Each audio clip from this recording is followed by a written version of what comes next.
जय भीम दोस्तों, मैं आज दिल्ली से यहाँ अपनी संवेदना प्रकट करने आया हूँ और साथ साथ इस न्याय की लड़ाई में अन्याय के खिलाफ न्याय की लड़ाई में अपनी भागीदारी भी सुनिश्चित करने के लिए आया हूँ।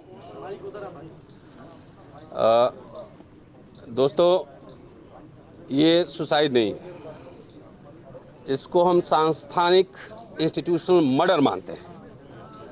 और जब मैंने उनका सुसाइड नोट पढ़ा तो मुझे रोहित वेमुला का सुसाइड नोट याद आ गया कि जो रोहित वेमुला ने जिस तरह सुसाइड की, तो सुसाइड नहीं था, उसको हम इंस्टीट्यूशनल मर्डर किया गया था उसका।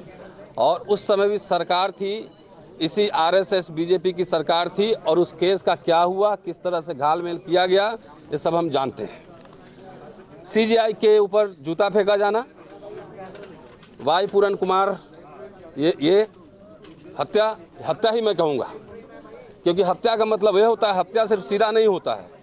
कई बार सांस्थानिक दिमाग की नसें इतनी पहले दबा दी जाती हैं, इतना प्रेशराइज कर दिया जाता है कि कई लोग प्रेशर सहने के लायक नहीं रह पाते, झेल नहीं पाते प्रेशर को।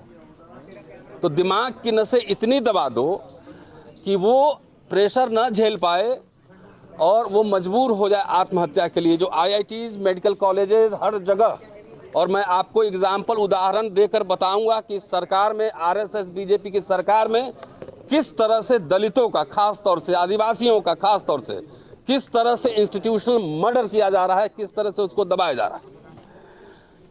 बाबा साहब को मैं याद करता हूँ, जो संघर्ष को, कि मैं यूनिवर्सिटी में पढ़ाता हूँ और 14 में जब से ये आरएसएस बीजेपी की सरकार आई है, तब से खास तौर से दलितों का दमन हो रहा है। मैं 28 साल से पढ़ा रहा हूँ। 14 के पहले कांग्रेस की सरकार थी, आंदोलन तभी में हम करते थे, लेकिन सरकार कभी विंडिक्टिव नहीं होती थी, है ना, विंडिक्टिव नहीं होती थी। आपका काम, प्रमोशन, छुट्टी, तमाम ये रूटीन काम होते रहते थे। लेकिन 14 के बाद जब ये आरएसएस की सरकार आई है, मैं आरएसएस की सरकार कर रहा हूँ, आरएसएस बीजेपी की सरकार कह रहा हूँ, जब से आई है तब से जो लोग भी सवाल पूछता है, जो लोग इनके खिलाफ बोलता है, उनको सांस्थानिक टॉर्चर करना, उसको दमन करना, उसका प्रमोशन रोकना, छुट्टी न देना, पासपोर्ट सीज करना, वीजा रिजेक्ट करवाना, यही इनका काम बन गया है। मैं खुद उसका विक्टिम हूँ, लेकिन मैं लड़ रहा हूँ। 14 से ही मेरे ऊपर तरह तरह के मुकदमे किए, 3 FIR हैं, सेक्सुअल हरेसमेंट केस में फंसाया गया, उसमें भी मैं जीत गया, लेकिन आज तक रिपोर्ट नहीं दे रही है। 10 साल से प्रमोशन रुका हुआ है, छुट्टी नहीं मिल रही है किताब लिखने के लिए। सोचो इस विश्वविद्यालय का क्या हाल बना के कर दिया आरएसएस वालों ने, कि एक टीचर को, एक प्रोफेसर को छुट्टी नहीं दी जा रही किताब रिसर्च करने के लिए। वीजा रिजेक्ट करवाया कि विदेश जाके मैं लेक्चर न दे सकूं। तो मैं एक्टिविस्ट आदमी हूं, मैं इस प्रेशर को झेल रहा हूं 10 सालों से, जब से ये सरकार है। इनके खिलाफ लड़ भी रहा हूं, और इनको ये स्मरण रहना चाहिए कि 2 अप्रैल 18 याद करवा देंगे फिर से।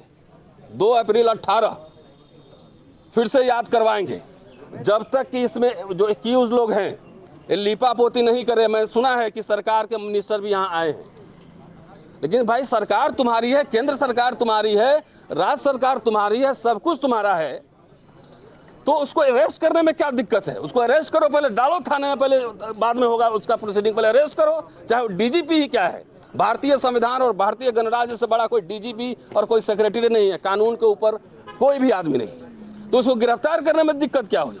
क्योंकि आरएसएस का ये डिजाइन है कि एक को ह्यूमिलिएट करो, जज में जूता फेंकवाओ और उसको हीरो बनाओ, मीडिया में उसको उछालो, उसको, और बाकी को जो है दबाओ। क्योंकि आरएसएस मनुस्मृति को मानता है और किस्तों में मनुस्मृति इस देश में लागू कर रहा है, किस्तों में लागू कर रहा है। और यही ये जो वाई कुमार का केस है या चीफ जस्टिस का केस है, वाकई वो जो एक तरीके से मनुस्मृति ही दिखा रहा है, मनुस्मृति ही दर्शा रहा है। क्योंकि उनके हिसाब से वर्ण व्यवस्था के, जाति व्यवस्था के हिसाब से सोसाइटी रहना चाहिए। इसलिए हम डिमांड करने आए हैं कि यथाशीघ्र एक्यूज को गिरफ्तार किया जाए, अन्यथा 2 अप्रैल 18 भारत सरकार याद कर ले एट्रोसिटीज एक्ट पर। सुसाइड किया है और जिसने रिश्वत, उनको टॉर्चर किया, वो तो मर गए, तो उनको लड्डू बांटना चाहिए कि सुसाइड करना चाहिए था? कि जो जिसपे आरोप लगा रहे हैं कि ये उनको तंग करते थे वो तो मर गए, तो मरने के बाद उसका कहना है जी अपनी जाति वगैरह का सब कवर अप। नहीं, आपने कोई कंप्लेंट की थी पहले? अगर ये टॉर्चर करते थे तो आप डीजीपी को कंप्लेंट किया था, होम मिनिस्टर को किया था कंप्लेंट। ये मैटर को दबाने के लिए इस तरह के डिजाइन भी बहुत सारे बनते रहते हैं। अगर कोई मुझे टॉर्चर करेगा, आप जाके देखिए मेरे यहाँ 10 फाइल पड़ी हुई है, प्राइम मिनिस्टर ऑफिस से लेकर यूजीसी चेयरमैन, एससी कम, हर जगह कंप्लेंट करता हूँ, रिकॉर्ड रखता हूँ रिसीव करा के। वैसे तो फिर ये भी सुसाइड ना करते, ये तो कुछ नहीं, वो बात नहीं, सुसाइड इनके करने के बाद ये सुसाइड हो रहा है।